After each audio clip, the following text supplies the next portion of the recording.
The final weeks. By the summer of 1977, Elvis Presley was 42 years old. To the public, he was still a major star. He had concerts scheduled, fans waiting, and a career that had never fully stopped. But inside Graceland, the people closest to him were seeing something different. His health had been declining for years, and by that final summer, it was visible to anyone who spent time around him. Elvis had been dealing with serious health problems for most of the 1970s. He had been diagnosed with several medical conditions, including an enlarged heart, liver damage, and glaucoma. He also had a colon condition that had caused him significant problems for years. On top of all of this, he had been taking large amounts of prescription medication for a long time. The medication had affected his weight, his energy, and his ability to function day to day. By 1977, people who had known him for years said he was difficult to recognize compared to the man he had been in the 1960s. Those close to him described his daily life at Graceland as irregular and unpredictable. He slept at unusual hours, sometimes staying awake through the night and sleeping through most of the day. He spent a lot of time in his bedroom on the second floor, which he had largely cut off from the rest of the house. He read books, watched television, and kept a small group of people around him at most times. His girlfriend at the time, Ginger Alden, lived at Graceland with him. Members of what people called the Memphis Mafia, the group of friends and employees who had been with Elvis for years, were also regularly present. In the months before his death, Elvis had completed several tours. The tours had become increasingly difficult. There were performances where he appeared disoriented on stage. He forgot lyrics to songs he had sung hundreds of times. Photographs and footage from that period showed a man who was clearly unwell. Some concerts were better than others, but the overall picture was not good. People in the audience noticed. People in the press wrote about it. And the people traveling with him on tour saw it up close every night. Despite all of this, another tour was scheduled to begin on August 17, 1977. Elvis was set to leave Graceland on the evening of August 16th to travel to Portland, Maine, where the first concert would take place. The tour had been planned and tickets had been sold. Preparations were being made.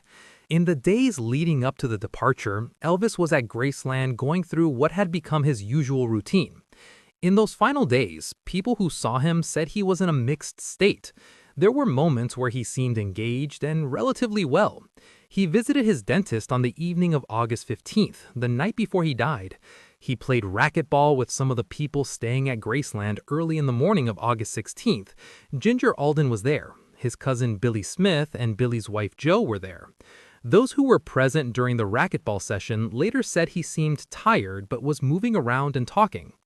After the racquetball session, which ended in the early hours of the morning, Elvis went back upstairs to his bedroom. He told Ginger he was going to read before going to sleep.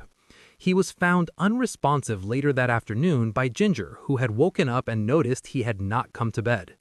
He was taken to Baptist Memorial Hospital in Memphis, where he was pronounced dead. The official cause of death was listed as cardiac arrhythmia. The tour that was supposed to start the next day never happened. The tickets were never used. The venues went quiet. And a large number of people who had been around Elvis in those final weeks were left with memories of a man they had watched struggle for a long time, right up until the end. The last weeks of his life were not a sudden collapse. They were the final stage of a long and visible decline that the people around him had been watching and in many cases quietly worrying about for years. The last phone call. The night before Elvis died, he made a phone call to Priscilla Presley. The two had been divorced since 1973, but they had maintained a relationship after the divorce. They shared a daughter, Lisa Marie, who was 9 years old at the time. Elvis and Priscilla had stayed in contact regularly, and by most accounts, the relationship between them after the divorce was respectful and friendly. They were not together, but they were not strangers either. Priscilla has spoken about this phone call in interviews over the years, though she has always been careful about how much she shares. What she has described as a conversation that was personal and calm. Elvis called her on the evening of August 15, 1977. They talked for a while. She has said that he told her he loved her during that call. It was not an unusual thing for him to say.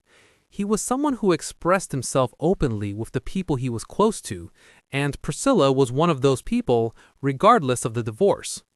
What made the call significant, at least in hindsight, was the tone of it. Priscilla has described Elvis as being reflective during that conversation. He was not talking about the upcoming tour in a practical way. He was not going through logistics or making plans. He was talking in a way that felt more personal, more about the two of them and their history together. At the time, Priscilla did not read anything unusual into it. It felt like a normal call between two people who had shared a large part of their lives. It was only after he died the following day that she looked back at the call with different eyes. This is something that several people who spoke with Elvis in his final days have described. His conversations in that period had a quality that felt, in hindsight, like someone who was reflecting on their life. His longtime friend and road manager, Joe Esposito, later said that Elvis had spoken to a number of people in those final days in ways that felt more personal than usual. Whether Elvis had any sense that his time was running out is something no one can say for certain. But the pattern of those conversations, including the one with Priscilla, has been noted by more than one person who was close to him. Priscilla was not at Graceland when Elvis died. She found out the way much of the world did, through a phone call that came to her on August 16, 1977. By the time she learned what had happened, it had already been hours since Elvis had been found. She later flew to Memphis to be with the family, and was present in the days that followed. She has spoken publicly about how difficult that period was, and how the phone call from the night before stayed with her. Over the years, Priscilla has been thoughtful about how she discusses Elvis. She has been protective of his memory in some ways, while also being honest about the difficulties of their relationship and the state he was in during his later years. When she talks about that final phone call, there is no dramatization in the way she describes it. She presents it as what it was, a conversation between two people who had a long and complicated history, talking in the evening before what turned out to be the last night of his life. Lisa Marie was not on that call. She was 9 years old and had been spending time with her father at Graceland in the period before his death. She was with Elvis in his final days. Her experience of losing her father at that age and the relationship she had with him is something she spoke about in interviews throughout her own life before her death in 2023. The phone call between Elvis and Priscilla the night before he died is one of those details that sits quietly in the record of his final hours. It was not a dramatic goodbye. It was not a moment either of them knew was final. It was simply the last time they spoke. And for Priscilla, that has given it a weight that has stayed with her ever since. The people who were inside Graceland in the final hours of Elvis's life were a small group. His girlfriend, Ginger Alden, was there. His cousin, Billy Smith, and Billy's wife, Jo, were there. Other members of his inner circle were either at Graceland or nearby. These were people who had spent significant time with Elvis over the years, and by August 1977, they had all watched him go through a long period of decline. What they noticed in those final hours was not one single alarming moment.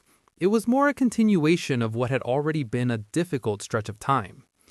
Ginger Alden has spoken about the final hours in detail over the years, including in her own memoir. She and Elvis had been together for about 8 months at the time of his death. She was 21 years old. By her account, Elvis was awake through much of the night of August 15 into the early morning of August 16.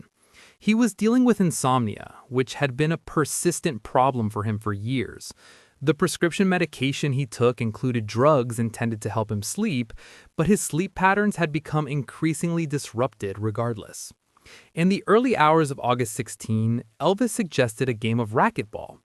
This was not entirely unusual. He had a racquetball court at Graceland and used it from time to time. Billy Smith and Jo joined them in Ginger. The session lasted for a while in the early morning hours. Those who were there said he was tired and not playing at full energy, but he was up and moving and talking. At one point during that session, Elvis sat down at the piano near the court and played and sang for a while. Billy Smith later recalled that one of the songs Elvis played that morning was a gospel number. It was a quiet and personal moment, not a performance, just Elvis at a piano in the early hours of the morning. After the racquetball session, Elvis went back upstairs to his bedroom. He told Ginger he was not able to sleep and was going to read. He had a habit of reading in bed, often books on spiritual topics or history. Ginger went to sleep in the bedroom. Elvis went into his bathroom, which was a large and private space he used regularly when he could not sleep. He took reading material with him. This was something he had done many times before, and no one thought anything of it at the time. When Ginger woke up later that afternoon, she noticed Elvis had not come to bed. She called out for him and got no response. She found him on the bathroom floor. He was unresponsive. She called for help immediately, and members of the household staff and his personal doctor were contacted. Elvis was taken to Baptist Memorial Hospital, but efforts to revive him were unsuccessful. He was pronounced dead at 3:30 in the afternoon on August 16, 1977. Joe Esposito, who had been Elvis's road manager for many years and was one of his closest associates, arrived at the hospital and was present when the news was confirmed. He was the one who made several of the phone calls to inform people close to Elvis of what had happened. He later described that day as one of the most difficult of his life. Esposito had been with Elvis through most of his career and had watched the decline up close. He has said in interviews that by 1977, he was worried about Elvis regularly, but that nothing had prepared him for how suddenly the end came. Others in the Memphis Mafia have spoken about the guilt many of them carried after Elvis died. Several of them had been let go by Elvis in 1976, including Red West and Dave Hebler, and that separation had been painful for everyone involved. Those who remained felt the weight of having been present and still not being able to stop what happened. The people around Elvis in his final hours were not indifferent to his condition. They were people who cared about him and who have spent the years since carrying the memory of those last hours with them. The details of Elvis's final hours, including the conversations he had in the days before his death, did not all come out at once. They emerged gradually over the years through interviews, books, and documentaries. The people who were present at Graceland in those final days did not immediately go public with everything they knew. Some of them stayed quiet for a long time out of respect for the family. Others needed years of distance before they were ready to talk. And some details only came out because journalists and documentary makers kept asking questions long after the public attention had moved on. Priscilla Presley was careful from the beginning about how much she shared. She gave interviews in the years following Elvis's death, but she was selective. The phone call from the night before he died was something she mentioned in certain conversations, but she never turned it into a centerpiece of any interview. It came up as part of a larger picture she was painting of who Elvis was and what their relationship had been. Over time, as she became more comfortable speaking publicly about that period, she shared more. Her appearances in documentaries over the decades filled in details that had not been widely known before. Ginger Alden took longer to speak extensively about what she had witnessed. She was very young when Elvis died, and the experience of finding him and the chaos that followed left a significant mark on her. She gave some interviews in the immediate aftermath, but a full account of her experience did not come until much later. Her memoir, which she published in 2014, gave the most complete version of what she had seen and heard in those final hours. The book covered the racquetball session, the early morning piano playing, the moment she found him, and the hours that followed. It was a detailed and personal account that added significantly to the public record of that day. Billy Smith and his wife Jo have also spoken over the years about what they experienced. Billy was one of the last people to spend time with Elvis before he went upstairs for the final time. His account of the racquetball session and the piano moment has been referenced in multiple documentaries. He has described those hours as something he has thought about many times over the decades.